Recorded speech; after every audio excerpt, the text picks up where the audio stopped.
आप लोग कैसे हैं? आशा करता हूं कि आप लोग स्वस्थ होंगे, मस्त होंगे। तो सबसे पहले हम लोग आज सबसे इंपॉर्टेंट क्लास शुरू होने जा रहा है। क्लास 10th बिहार बोर्ड का मैथमेटिक्स शुरू कर रहे हैं। तो सबसे पहले हम लोग लेसन 1 का पाठ परिचय यानी कि वास्तविक संख्याएं के अंतर्गत कौन कौन सी संख्या आती है उसके बारे में जानेंगे, है ना। तो देखते हैं, सबसे पहले हम क्या लिखे हैं यहाँ, प्रकृत संख्या। क्या लिखे हैं? प्रकृत संख्या। तो प्रकृत संख्या किसे कहते हैं, आखिर ये है क्या, इसका नाम प्रकृत ही क्यों पड़ा, ये हम लोग देखेंगे। तो देखिए यहां से गिनती के सभी संख्या को प्रकृत संख्या कहते हैं। गिनती के सभी संख्या को क्या कहते हैं? प्रकृत संख्या कहते हैं। जी हाँ, अभी हम बोले कि इसका प्रकृत संख्या ही नाम क्यों पड़ा। तो प्रकृति में सबसे पहले वस्तु को गिनने के लिए, मान लीजिए कोई जानवर या पेड़ पौधे ही, उसको काउंट करना है तो कहां से शुरू करेंगे? 5 6 शुरू करेंगे? नहीं, 1 से शुरू करेंगे। किससे शुरू करेंगे? 1 से। अर्थात इसको हम ऐसे ही बोल सकते हैं कि जिससे हम लोग वस्तु को गिनते हैं वे सारी संख्या क्या है? प्रकृत संख्या है। जैसे 1 2 3 अनंत तक, यानी जहां तक आप गिन सके। अब दूसरा जो संख्या है वो क्या है? पूर्ण संख्या। क्या है? पूर्ण संख्या। पूर्ण संख्या किसे कहते हैं? तो शून्य से शुरू होने वाली, यानी शून्य से प्रारंभ होने वाली संख्या को पूर्ण संख्या कहा जाता है। शून्य से प्रारंभ होने वाली संख्या को पूर्ण संख्या कहा जाता है। जैसे 0 1 2 3 अनंत। अर्थात ये आप लोग बोल सकते हैं कि प्रकृत संख्या में 0 लगा देने से पूर्ण संख्या का निर्माण होता है ना। तीसरा जो हम लोग देखेंगे, सम संख्या। क्या देखेंगे? सम संख्या।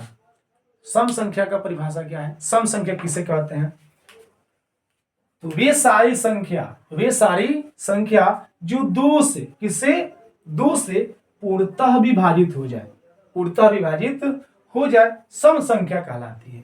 पूर्णतः विभाजित का मतलब क्या होता है कि 2 से किसी भी संख्या में आप भाग देते हैं, यदि कोई शेषफल नहीं आता है, अर्थात शेषफल 0 आता है, तो वो सारी संख्या क्या कहलाती है? सम संख्या कहलाती है। उसके बाद विषम संख्या। क्या है? विषम संख्या। जैसे अभी सम संख्या के एग्जांपल यहां देखिएगा आप लोग। सम संख्या का एग्जांपल 2 4 6 8 etc, यानी कि ये सारी संख्या क्या होगी? 2 से पूर्णतः विभाजित हो जाएगी। अब हम लोग देखेंगे यहाँ विषम संख्या। वे सारी संख्या जो 2 से पूर्णतः विभाजित ना हो। क्या? जो 2 से पूर्णतः विभाजित ना हो, विषम संख्या कहलाती है। कोई भी संख्या आप उठाइए, उसको 2 से भाग लगाइए, यदि कोई शेषफल बच जाता है, 1 या 3 या 5, कोई भी संख्या है, यदि उसमें शेषफल कुछ बच रहा है तो वह संख्या क्या होगी?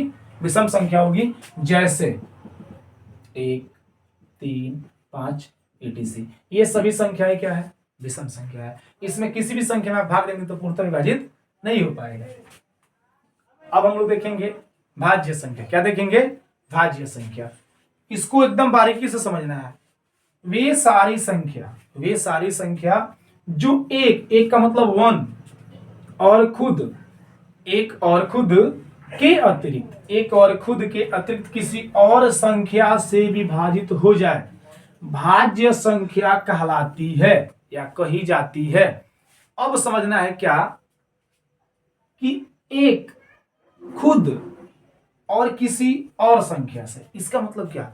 कोई भी आप संख्या उठाइए, कम से कम वह 1, यानी जो संख्या दिया गया है उसको 1 से, तो 1 से तो सारी संख्या विभाजित होती है। एक और खुद के अलावा किसी और संख्या से, किसी और का मतलब क्या? इन दोनों को छोड़ दो, किसी और संख्या से वह कट रही है तो क्या कहलाएगी? भाज्य संख्या कहलाएगी। कहने का मतलब यह है कि कम से कम कितनी संख्या से कटनी चाहिए वो संख्या? तो कम से कम 3 गो संख्या से कटे। जैसे 4 1 से भी कटेगा, क्योंकि कंडीशन 1 से तो हर संख्या कटता है, तो 1 से कटेगा ही, 2 से कटेगा ही और 4 से कटेगा ही। क्या ये 3 संख्या से कट रहा है ना? तो ये क्या है? भाज्य संख्या है। 4 6 8 9 10 etc, ये सारी संख्याएं क्या है? भाज्य संख्या है। अगला जो है अभाज्य संख्या। क्या है? अभाज्य संख्या। वे सारी संख्या जो एक और खुद के अतिरिक्त किसी और संख्या से विभाजित ना हो। जी हाँ, जो एक और खुद के अतिरिक्त किसी और संख्या से विभाजित ना हो वह अभाज्य संख्या कहलाती है। वह क्या कहलाती है? अभाज्य संख्या कहलाती है। आप यहाँ पे समझिएगा, कोई भी संख्या लीजिए, एक लिखिए और खुद जिस संख्या का बात किया जाए उसी को बोलेंगे खुद, यानी एक और खुद के अतिरिक्त किसी और से विभाजित ना हो। किसी और से विभाजित ना हो मतलब ना कटे, तो उसे क्या कहेंगे? अभाज्य संख्या कहेंगे। जैसे 2, 3, 5, 7 etc। ये सारी जो संख्या लिखे ये सारी क्या है? अभाज्य संख्या है। अब इसके बाद हम लोग देखेंगे परिमेय संख्या। अब परिमेय संख्या के आगे आप लोग कुछ देखिए गौर से, हम क्या लिखे हैं? VVI। VVI का मतलब क्या होता है? Very very important. जी हाँ, क्लास 10th का पूरा लेसन एक्सरसाइज 1 का अत्यधिक प्रश्न हम लोग का बनेगा, तो यहीं से बनेगा क्या? परिमेय संख्या और अपरिमेय संख्या से। तो अपरिमेय तो यहाँ नहीं लिखे, लेकिन बेहतर तरीके से हम समझा देंगे, एक बार में एकदम समझ में आ जाएगा और सारा क्वेश्चन आप एग्जाम का करके आएंगे। तो देखिए यहाँ से सबसे पहले हम लोग परिमेय संख्या देखेंगे। क्या देखेंगे? परिमेय संख्या। वे सारी संख्या। अब इसके आगे हम कंडीशन लिख दिए हैं, ठीक है ना? वे सारी संख्या जो P बटा Q के रूप में हो। किसके रूप में हो? वे सारी संख्या जो P बटा Q के रूप में हो, है ना? एक कंडीशन ये लागू होना चाहिए, अगर ध्यान दीजिएगा एग्जाम में तो आना ही आना है। 4-5 प्रश्न यहां से मिलेगा परिमेय और अपरिमेय चुनने के लिए। तो सबसे पहला कंडीशन ये कहता है कि परिमेय संख्या जो होगा P बटा Q के रूप में होगा। दूसरा, Q का मान 0 नहीं होना चाहिए। Q not equal 0। आप लोग देखे होंगे कोई भी संख्या P बटा Q के रूप में है तो ऊपर वाला अंश कहलाता है और नीचे वाला क्या कहलाता है? हर कहलाता है। तो जी हाँ, परिमेय संख्या में कभी भी हर का मान 0 नहीं होना चाहिए। तीसरा कंडीशन, P और Q क्या हो? पूर्णांक संख्या हो। क्या हो? पूर्णांक संख्या हो। इसका मतलब क्या? इसका मतलब आप कम समझोगे, लेकिन हम नोट लिख दिए हैं। नोट में क्या लिखे हैं? तो नोट में लिखे हैं यदि रूट के अंदर कोई वर्ग हो, यदि रूट के अंदर कोई वर्ग हो, इसका मतलब क्या? कि √4, √9, √16, √25। कहने का मतलब ये 2 का वर्ग, ये 3 का वर्ग, ये 4 का वर्ग, ये 5 का वर्ग। अब आपको समझ में आ गया होगा क्या लिखे हैं? यदि रूट के अंदर कोई वर्ग हो तो वे परिमेय संख्या होती है। वे क्या होती है? परिमेय संख्या होती है। अब आगे बात समझ में, अगर रूट में है, अगर वो वर्ग है तो वो परिमेय होगा, अगर वो किसी संख्या का वर्ग नहीं है तो क्या हो जाएगा? अपरिमेय हो जाएगा।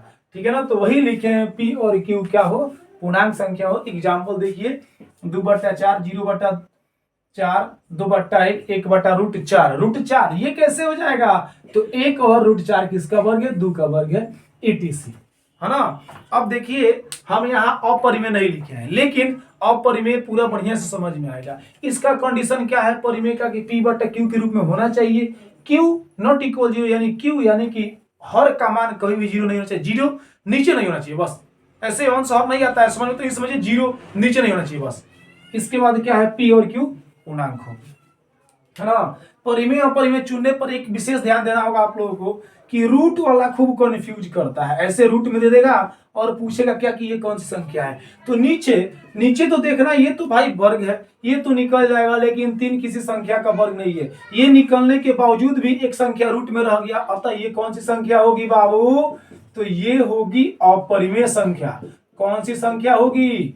यह अपरिमेय संख्या होगी, है ना? एक और दिखा रहा है, कभी कभी आपको ऐसे दे देगा उलझाने के लिए, है ना? √27/4 दे देगा। अब कहेगा अब चुनिए, तो चुनना क्या है? 9 3 27 होता है, 9 के लिए 3 निकलेगा बाहर और इधर 3 रह जाएगा, है ना?